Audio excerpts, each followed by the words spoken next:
अस्सलाम वालेकुम नाज़रीन, मैं हूं अमजद चौधरी और आज फिर हम बात करेंगे। ये पीडीएम का तीसरा जलसा था और मियां नवाज शरीफ साहब की भी तीसरी तकरीर थी।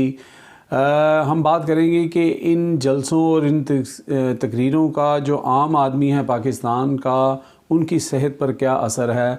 क्या जो पाकिस्तानी अवाम है वो मियां साहब के ये जो तकरीरें हैं जिसमें वो फ़ौज को मुलायन कर रहे हैं और फ़ौज के ऊपर हर तरह के इल्ज़ामात लगा रहे हैं, उससे आम आदमी के अंदर क्या कोई फ़ौज के ख़िलाफ़ गुस्सा पाया जा रहा है, या वो नॉर्मल हैं या वो फ़ौज के हक़ में हैं।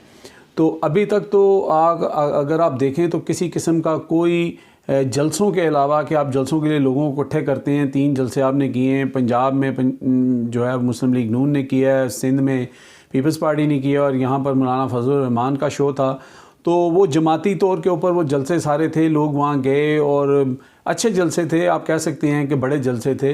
लेकिन उसका इम्पैक्ट जो है आम पब्लिक पे आपको नज़र नहीं आ रहा। ये बात तो ज़ाहिर है लोगों को, क्योंकि लोगों का इस वक्त मसला जो है वो महंगाई का है, उनकी रोज़गार का है और ये चीज़ें ज़्यादा लोगों के लिए इफ़ेक्टिव हैं। उसके ऊपर अगर सिर्फ इस पे बात की जाती, इसके ऊपर लोगों को मोबिलाइज़ किया जाता, तो मेरा ख़्याल है इम्पैक्ट ज़्यादा बड़ा होता। लेकिन फ़ौज के ख़िलाफ़ इस तरह बात करना मुझे लगता है कि मियां नवाज शरीफ साहब को बहुत महंगा पड़ने वाला है, बल्कि महंगा पड़ चुका है। क्योंकि उनके जो अपने MPs और MNAs हैं वो गा बगा ये बातें कर रहे हैं और कल की तकरीर के बाद तो उनकी हवा और टाइट हो गई है।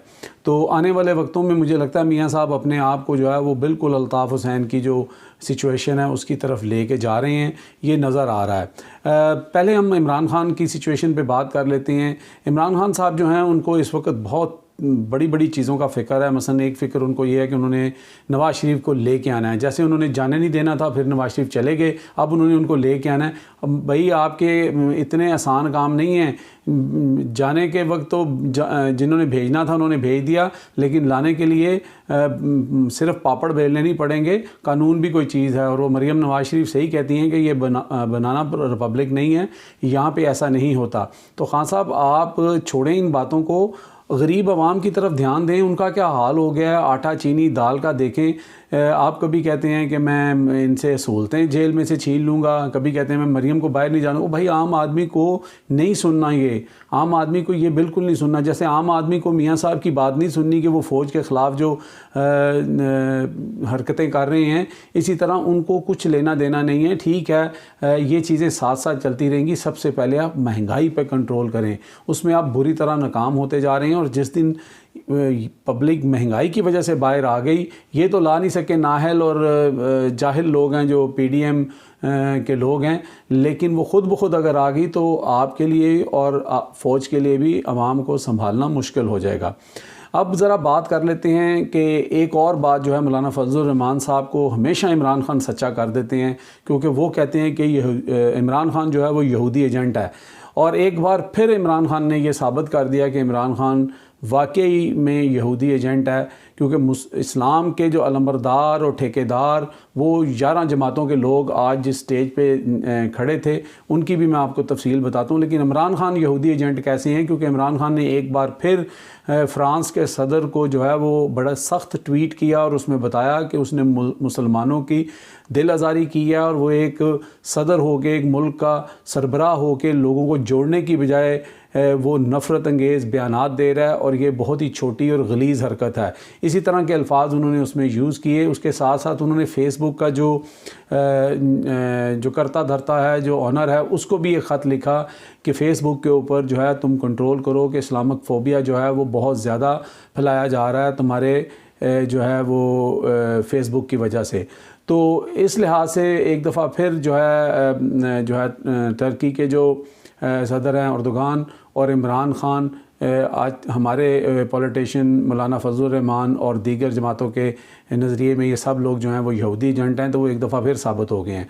और ये जो माशाल्लाह हमारे आलम दीन और हमारे ये जो नेक लोग हैं, इनकी ज़ुबान से एक लफ्ज़ नहीं निकला स्टेज के ऊपर कि ये आप सल्लल्लाहु अलैहि वसल्लम के खाकों के बारे में पूरी दुनिया में जो है प्रोटेस्ट हो रहा है। मैं अरब ममालिक की गवर्नमेंट्स की बात नहीं कर रहा, लेकिन उनके लोग जो हैं उन्होंने उनकी चीज़ों का बायकाट कर दिया है और तमाम मुसलमान मुल्कों के अंदर इसके ऊपर बहुत ज़्यादा प्रोटेस्ट हो रहा है। लेकिन मजाल है कि किसी ने एक लफ्ज़ कहा हो, ठीक है। मियाँ नवाज शरीफ से तो मैं इसलिए गिला नहीं करूँगा कि वो कह ही नहीं सकते, अब आप पूछेंगे वो क्यों? भाई उन्होंने असाइलम नहीं लेना, उन्होंने सियासी पनाह नहीं लेनी। आपको पता है कि फ़्रांस और इंग्लैंड का एजेंडा एक जैसा है। फ़्रांस का जो सदर है उसने इस तरह की जो है वो छोटी बकवास हरकत करके बकवास की है, लेकिन इंग्लैंड के अंदर जो है ये लोग इस तरह करते नहीं, लेकिन सोच मिलती जुलती है। पर यहाँ पर सवाल ये पैदा होता है कि मियाँ साहब जो है वो ऐसी बात कैसे कर दें? अगर बाकी तो इमरान खान उनको ला सकता है वापस के नहीं ला सकता, अगर मियाँ साहब इसके ऊपर इस तरह का बयान देते तो मियाँ साहब का बिस्तरा उन्होंने गोल कर देना था और उन्होंने मियाँ साहब को कहना था कि आप हमारी तरफ से फ़ारग हैं, यानी उन्होंने इनको यहाँ से निकाल देना था। तो इसलिए मियाँ साहब से तो गिला बनता नहीं है। ठीक है, मियाँ साहब ने यहाँ रहना है, इतनी जायदाद बनाई है, इतनी खूबसूरत बिल्डिंगें महल बनाए हैं, तो रहेगा कौन? तो एक ये तो थी मियाँ साहब की बात। अब ज़रा हम आ जाते हैं कि मरियम नवाज़ शरीफ साहबा। मरियम नवाज़ शरीफ साहबा को जब कोई सेटिस्फाइड झूठी कहता है या वैसे झूठी कहता है तो उनके वर्कर को भी बहुत बुरा लगता है और उनको भी बहुत बुरा लगता है, और लगना भी चाहिए। आप किसी को ऐसे कहें तो गलत बात है। लेकिन मैं मरियम साहिबा से ये पूछना चाहता हूँ कि आप लोगों को ऐसे मौके देती क्यों हैं? यानी आज आप कल रात के जलसे में आपने इतना बड़ा झूठ बोला, इतना बड़ा झूठ बोला कि वहाँ पे जो लोग हज़ारों की तादाद में थे, चलें आपकी मान लेते हैं लाखों की तादाद में थे, यानी कि उनको शर्म आ गई होगी कि ये मोहतरमा क्या बात कर रही हैं। आपने कहा कि जी सुप्रीम कोर्ट का फैसले ने बता दिया है कि रेफरेंस जो है वो बददयानती की बुनियाद पर था। आप बताएं, कोई एक शख्स मुझे आके बता दे, कोई एक शख्स कमेंट करके बता दे कि किस जगह किस वकील, किस लॉयर, किस बैरिस्टर ने कहा या किस आम दूसरे किसी पॉलिटिशियन ने कहा कि ये जो रेफरेंस था सदर का वो बददयानती की बुनियाद पे था। ठीक है, उसके अंदर उन्होंने कहा टेक्निकल फॉल्ट से। उसके बाद उन्होंने ये भी कहा कि काजी फ़ायज़ ईसा जो हैं उनको बिल्कुल फैज़ाबाद धरने की वजह से जो है उनके ऊपर ये जो है रेफरेंस नहीं बनाया गया, बल्कि उनका रेफरेंस जो है उनकी बीवी बच्चों की जो जायदादें हैं उसके सिलसिले में बनाया गया। हम मानते हैं कि काजी फ़ायज़ ईसा ने आपको हुदैबिया पेपर मिल में बहुत फेवर किया है और अब आपकी बारी है, लेकिन कोई खुदा का खौफ करें, कोई थोड़ा सा ख्याल रखें कि जो चीज़ अभी तो 24 घंटे नहीं हुए इस फैसले को आए हुए। ठीक है, तो चलें मैं अपनी वीडियो बनानी छोड़ दूंगा, मैं बात करनी छोड़ दूंगा। कोई भी मुस्लिम लीग का जो बंदा है वो मुझे आके साबित कर दे कि ये बददयानती पे था जो उनकी मरियम नवाज़ शरीफ साहबा कह रही हैं।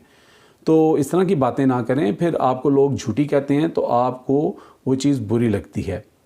बाकी आपने देख लिया कि मियाँ साहब की जो है ये तीसरी तकरीर थी और फ़ौज के ख़िलाफ़ उन्होंने आज भी जो है वो गोलाबारी जारी रखी। कारगिल भी डिस्कस किया, उन पे इल्ज़ाम भी लगाए कि वो जजेस को जाके मिलते रहे और उसके साथ साथ उन्होंने जूनियर्स को जो है वो बगावत करने की तरगीब भी दी। इसी तरह सिविल गवर्नमेंट में भी उन्होंने ऐसे ही किया, लेकिन फ़ौज जो है वो बड़ी खामोश और बिल्कुल ठंडी ठार बैठी है।